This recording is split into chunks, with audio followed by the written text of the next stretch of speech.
Hey guys, welcome to Khong Driving. This is the 2024 updated Kia Carnival. And let me tell you, it's one of the most versatile and one of the nicest looking MPVs that you can get. Yes, it's an MPV, it's a 7-seater, but it drives and handles like an SUV, except that it is much more comfortable. Did you know you can get benefits from spending at BH Petrol? All you need is the BH Petrol app. Sign up now and get extra points by using this referral code. You can collect points every time you refuel or buy items from the BH Petromart store. With these same points, you can redeem fuel, items from the store, or even hotel stays. So don't wait, get the app now.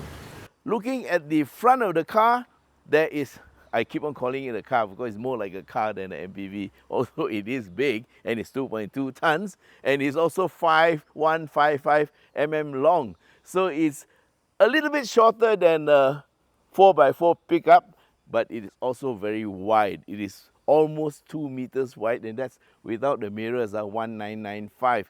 Just 5 short of 2 meters, so it's a very wide vehicle.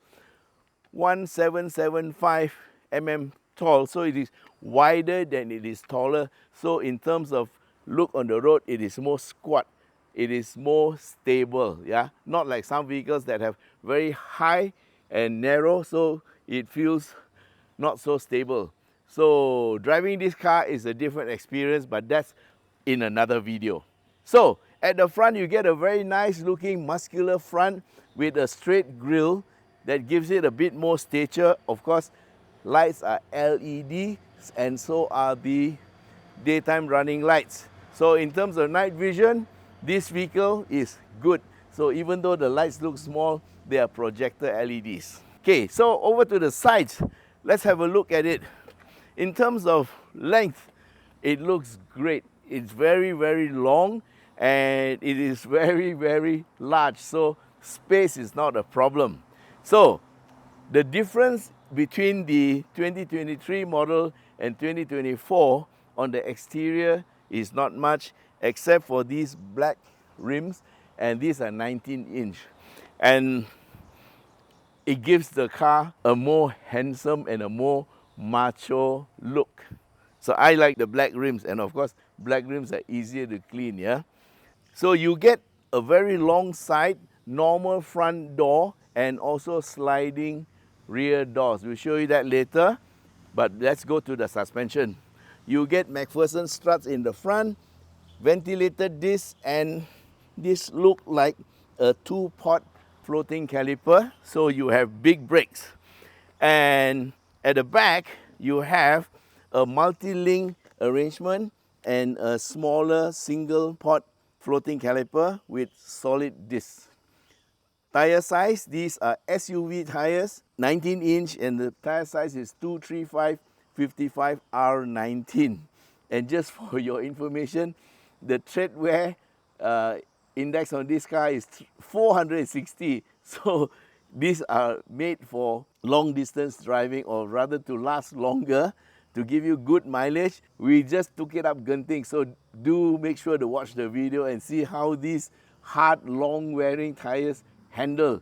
But of course, for a vehicle like this, it's always recommended to use SUV tires because the SUV tires are meant to take extra load, so the side walls are stiffer. Okay, so remember, do not use a normal car tires on a MPV or SUV because they won't have the strong side walls and they may fail, especially when you go over long distances, yeah? You cannot take all the heat generation, and so just be careful to use the right tires all the time. Let's take a look at the back part of the vehicle. So this is the back end of the Kia Carnival, and this is possibly the most difficult part to render because it is a huge rectangle. So being wider than it is higher is good because then you see a more squat, a lower body, but they have a problem whether to make it look nice or maximize the space. to maximize the space, you need to have it kind of like straight down. But if it's too straight, then it becomes very boxy and it's not nice. So what they have done is they have actually sloped the roof a little bit, put in a bit of a spoiler here, high mounted stop lamp is there, and then they broke up the monotony of the back by putting some lining here and also a light strip that goes all the way from one side to the other side of the car. This breaks up the monotony of that big expanse of the rear end of the vehicle. And down here they made the bumper a bit smaller by putting a bit of a embellisher here. It's not really a diffuser, and the Carnival is here of course, and a little bit of sculpting here, and I think they've done a pretty good job of this rear end, right? And let's have a look inside then. Of course it's electric, and wow, look at this, man. If you need to travel or you want to go for a picnic, this is the interior, and you can see inside there the driver's seat and co-driver seat in the front. Then you have the center captain seats, and this is the rear end, or rather the storage compartment. But is it really that big? Look at it, man. Let's see whether I can go in all the way. I can't sleep straight, but it is very, very long, at least 5.5 feet. And it's very high and wide. And what's this? Look at it. You get a kind of flat surface, and here is how you get the third row up. It goes into a little gap underneath the car. So you have the seat up, and there you can see a little hole here where the seat was, and this becomes additional storage space even when the seat is up. So this locks the seat into place, and this part is for you to, that's it. So this is reclinable, and of course the headrests are inside here, yeah, you can lift them up. And this is the third row, and this one of course also comes up, and you will have 3 people at the back, 2 in the middle and 2 in the front. That makes 7. So you can take this car to IKEA and buy the whole shop and bring back. And so let's look along the sides, yeah. We will close this. Of course it's electric, and let's see, you can stop it anytime you want to the right height, and it opens again, and you close. There you go. Oh, it also has a vacuum lock. When it closes, it goes slowly and then it locks. Looking from the side, you can see this space here. This is where the third row of seats are put. And remember, there is actually an 11-seater version of the same vehicle in the same body. So you can imagine how much space there is when it's a 7-seater. Of course, there's also an 8-seater version where the center seat has a third seat. So that gives you the extra 1 person. But in terms of design, they put in some embellishment here, and they put in the chrome strip to make it look less boxy. And the roof here is the same color of the body, and up here you have a roof rack or ski rack. You can still put in an additional box there if you want to.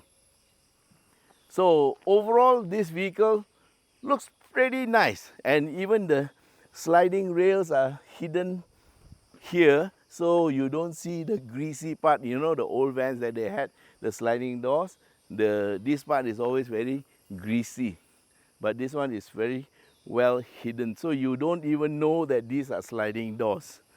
So to open the door, of course, there's always the remote, and you can open the door from the front driver's side or from the key, but here you just press the button and voila, it opens up.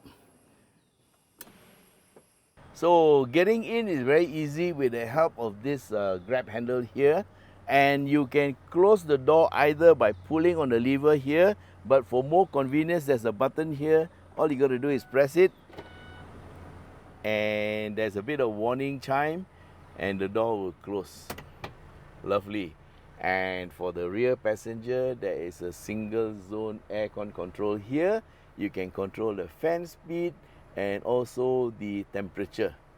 So this is a 3-zone air conditioner control, and up here the aircon louvers are like the aeroplane type, and you have also reading light for the second row and the third row, and on top of that you have another sunroof here which you can open.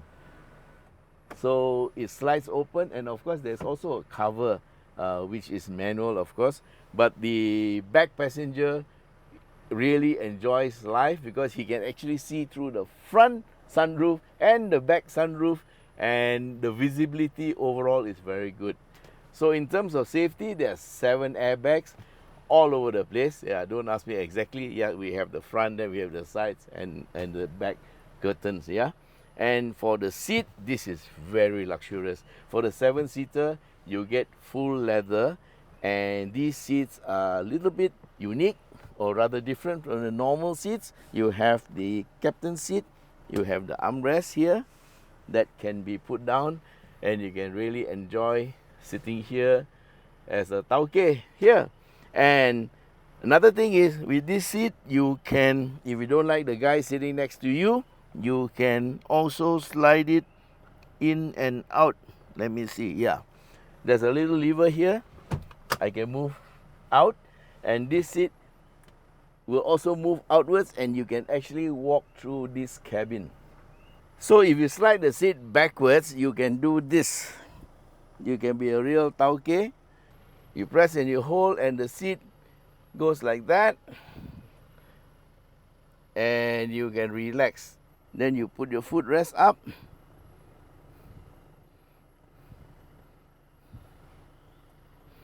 and you can really enjoy yourself like in business class. So actually for long distance, if you are the tauke, you can actually relax in the car. Okay, to go back to standard, all you got to do is press one button and hold, and it will put you back into standard seat. And because we are in a right-hand drive country, the tauke should sit on the left-hand side of the car. Okay, and I'll tell you why. The tauke should always sit on the left-hand side, because over here, his bodyguard will sit in the front. So this is the tauke, and if he wants more leg room, he has a tauke switch. He can put his bodyguard right against the wall. So you have a tauke switch here, and you can also recline the front seat and push it further forward.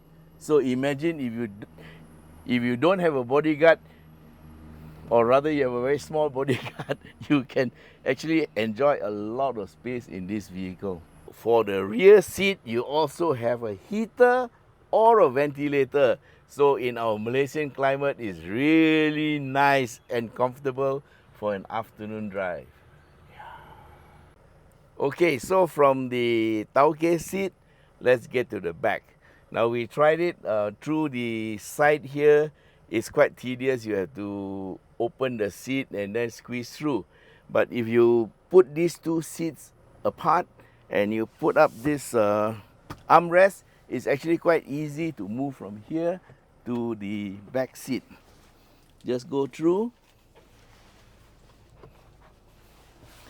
and here you are. So this is a full, you got to put up the headrest. So this is a full rear seat, and I actually have quite a bit of space.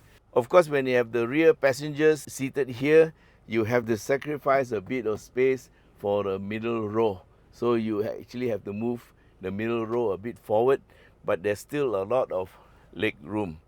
So if most of the time you have 2 people sitting in the second row, it's going to be very, very luxurious. When you need to have 4 people sitting here in the back, that means 2 people or 3 people in the third row. then you have to slide the seat slightly forward. It's just about space utilization. And at the back is quite nice. You get actually your speakers here. You also have USB ports here. So all in, I think there are 7 USBs, and there are also drink holders for the third row. So this is a real 7-seater, not having to squeeze into the back seat. You can actually go for a long distance drive with 7 people if you so wish. But of course 6 people would be better, because then the third person here won't have to squeeze so much. You also get a reading light on the rear, and also your own aeroplane vents for the aircon. And here's another bonus which I didn't notice, but here it is. It's a little sunshade for the third row, and I think there's one for the second row too. Okay, getting in is very easy. Just have to put one leg in, put your backside on the seat and get in and close the door. So this is actually my driving position, and when we showed the back part of the car, there's enough leg room, yeah? So we'll start with the vision. With this vehicle, you can see everything, including the sides here. So they actually have a little quarter glass here. You can see out. They set the mirrors back a little bit, so it's very nice and practical. So the door controls are here, and there's also lock and unlock. And also we found that there is a lock and unlock button on the passenger side too. So moving on to the dashboard, you have a soft touch, hard touch, and it's very nice and wide. Of course, some people will put tissue paper and stuff here, but we don't recommend that, yeah?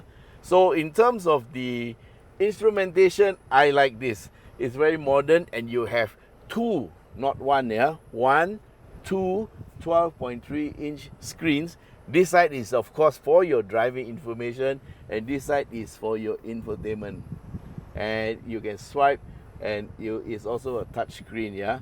A lot of stuff in here, but we'll go into that later. This is a normal car size steering, which allows you for reach and rake adjustment and pedal shifters. Not many MPVs have pedal shifters, so this is a very, very good move by Kia. Of course, normal controls, your wipers and your signal and your headlights are here. Instrumentation is digital, but it is also analog, which I like. And when you turn the signal left or right, you have a camera here that shows you like the lane watch that Honda has, but it has on both sides, yeah. And so the driving part is great. You have your ADAS controls here, stop start button is here, and the gear shift lever is called the E shift. You turn, I'm going to start with the brake. You turn to the left to get R, to the center to get neutral, and to the right to get drive. And when you want to stop, press P and you are in P. And of course, this is the handbrake. And here you have your auto hold. Okay, so for those of you who don't know what is auto hold is when you are in gear, you come to a traffic light and you stop. Once auto hold is on, you can leave it on all the time.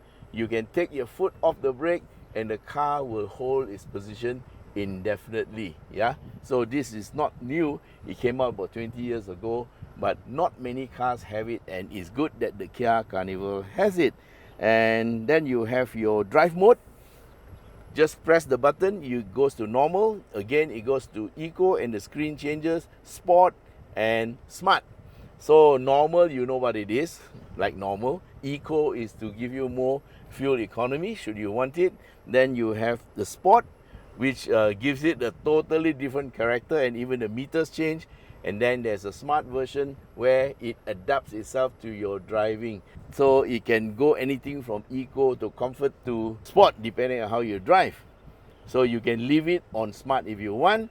And then let's look forward here. Your aircon is also climate control, and it also can control the rear on off, and then at the rear you can control it yourself. So here is 2-zone temperature control and also the fan speed. and you can sync the two, and the temperature is here. So what I like about this control is that you can feel it and you can see what's happening. I actually don't really like the what you call the touch controls on the screen, because when you're moving, it's not easy to go and touch stuff. Yeah. Further on, you have also camera. Yes. So you press this, you can see the camera and different views. So this is rear view. It's a touch screen. So when you're reversing, you are not sure, you want to look at things, it can tell you the side view, left and right. So when you have the screen on, whichever screen you turn the steering, it tells you the guideline where you're going to end up if you continue in that direction. So that's a steering indicator, and that's pretty neat. Here's the interesting part. Right hand seat, left hand seat. This side is for the heater, this side is for the cooler. So you have 3 speeds, you can have 2 speed or 1 speed. So when you have the cooler on, you get a very nice cool behind. And if you don't like your friend, you secretly turn on to this side, you get a hot backside. Yeah. So this is the seat heater and cooler, which is really nice. Yeah. Moving further up, you have your visor, which is lighted with a mirror. No, it's not lighted. Just the mirror. Yeah. No light. Oh, there's a light here.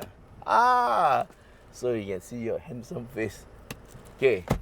Then you have your reading lights and a sunroof. And there are 2 controls here. You can open the front and the rear sunroof. So this is the shade. And when you open your sunroof, the shade opens with it. So you get more light shining in. Of course, the sunshade, when you close the sunroof, it won't close. You got to push. It's a manual sunshade. And there's another sunroof at the back. So that's quite impressive. Not many cars will give you 2 sunroofs. So guys, that's it for this Kia 7-seater high-spec MPV. I find it a very convenient vehicle. If you're looking for a premium MPV or SUV, because people normally don't take the SUV off-road anyway. So this is a MPV that drives like a SUV. It's got the power, it's got the handling, it's got the premiumness and the luxury of a Tauke car. And it's got so many amenities, there's hardly anything that's lacking.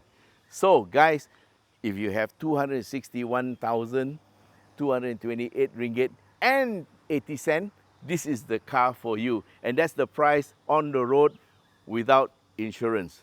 But if you want something a little bit lesser, there are the 7 and 8-seater mid-spec, and that is around 230 something to 240,000. And of course, there is a 11-seater, which is more like a workhorse, but just as good quality, not as many specs, of course, and that is retailing for 215,000 something. So thanks for watching our video, and don't forget to catch our Genting video. And of course, if you want to buy this car, contact us at shop.yskongdriving.com or send me a WhatsApp 016-335-0609. So this is YS Kong signing off. Till we meet again. Bye-bye.